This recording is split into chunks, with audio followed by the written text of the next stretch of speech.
Bienvenue sur ma nouvelle vidéo.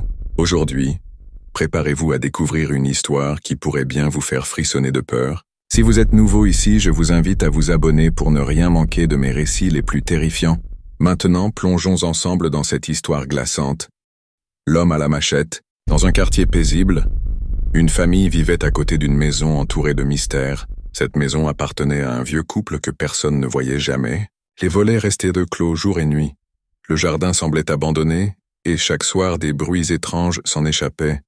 Des bruits semblables à des cris étouffés. Les voisins murmuraient à leur sujet, mais personne n'osait poser de questions. La famille, bien qu'intriguée, avait décidé de ne pas s'en mêler, mais un soir, les événements prirent une tournure sinistre. Ce soir-là, les parents laissèrent leurs enfants seuls pour une soirée pyjama. C'était une nuit spéciale pour eux, remplie de jeux, de rires et de films d'horreur. Tout semblait parfait jusqu'à ce que, peu après minuit, l'un des enfants regarde par la fenêtre et fasse une découverte terrifiante. Dans l'obscurité de la maison voisine, une lumière vacillante éclairait une scène troublante. Une silhouette imposante se dessinait, un homme tenant une machette debout au milieu de la pièce, et là, à travers les ombres, l'enfant aperçut le vieux couple. Ils semblaient lutter, leurs cris faibles résonnant dans la nuit, avant de s'éteindre brutalement. Paniqué, l'enfant prévint les autres. Tous éteignirent les lumières et se réfugièrent dans une pièce. Mais les bruits s'intensifièrent. Un son lourd comme si quelque chose était traîné sur le sol se rapprochait, puis un coup sourd retentit contre leur porte. Était-ce le vent une branche ou lui?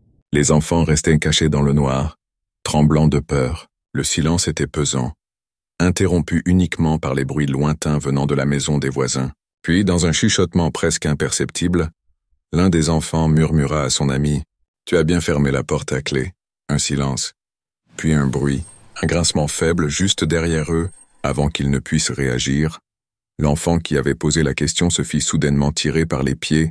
Ses cris étouffés disparurent dans l'obscurité avant qu'ils ne soient complètement emportés hors de la pièce. Les autres enfants, pétrifiés, se bouchèrent la bouche pour ne pas hurler. L'homme était entré. Ils pouvaient entendre ses pas lourds résonner dans la maison. Il avançait lentement, méthodiquement, comme s'ils savouraient leur terreur. Ils restaient immobiles, tentant de contrôler leur respiration, mais la peur faisait trembler leur corps. Et chaque mouvement semblait trop bruyant. L'homme s'arrêta soudain, comme s'il écoutait. Puis il murmura d'une voix grave et glaciale « Je sais que vous êtes là ». Les enfants se dispersèrent dans un mouvement paniqué, chacun cherchant un endroit pour se cacher. Certains rampèrent sous le lit, d'autres se cachèrent dans le placard ou derrière les meubles. Mais les pas lourds approchaient, lentement, implacablement. L'un des enfants, recroquevillé sous un canapé, entendit le bruit d'une lame traînant sur le sol. La lumière d'une lampe torche balaya la pièce. Il retint son souffle lorsque le faisceau s'arrêta juste devant lui. La silhouette de l'homme se dessina dans l'ombre. Il s'accroupit lentement comme un prédateur trouvant sa proie, mais avant qu'il ne puisse atteindre l'enfant, un autre bruit se fit entendre à l'étage, attirant son attention. L'homme se redressa et monta les escaliers. Les enfants savaient que c'était leur seule chance. L'un d'eux, rassemblant son courage, il se glissa jusqu'à la porte d'entrée, tenta de rester silencieux, mais lorsqu'il posa la main sur la poignée, un craquement sourd trahit sa position. Les pas de l'homme à l'étage s'arrêtèrent, puis un bruit rapide. Il descendait. Sans réfléchir, l'enfant ouvrit la porte et s'élança dans la nuit. Derrière lui, il entendit les cris de ses amis, des appels à l'aide désespérés, puis un silence glaçant. Il courut jusqu'à la maison voisine et tambourina à la porte. En pleurs, il tenta d'expliquer ce qui venait de se passer, mais lorsque la police arriva sur place, la maison était vide.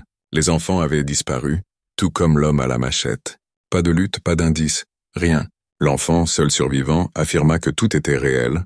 Les voisins murmurèrent que le vieux couple cachait un terrible secret. Mais aucun d'eux n'osa plus approcher cette maison. Les autres enfants ne furent jamais retrouvés. Quant à l'homme à la machette, il disparut comme s'il n'avait jamais existé. Abonnez-vous pour d'autres récits terrifiants.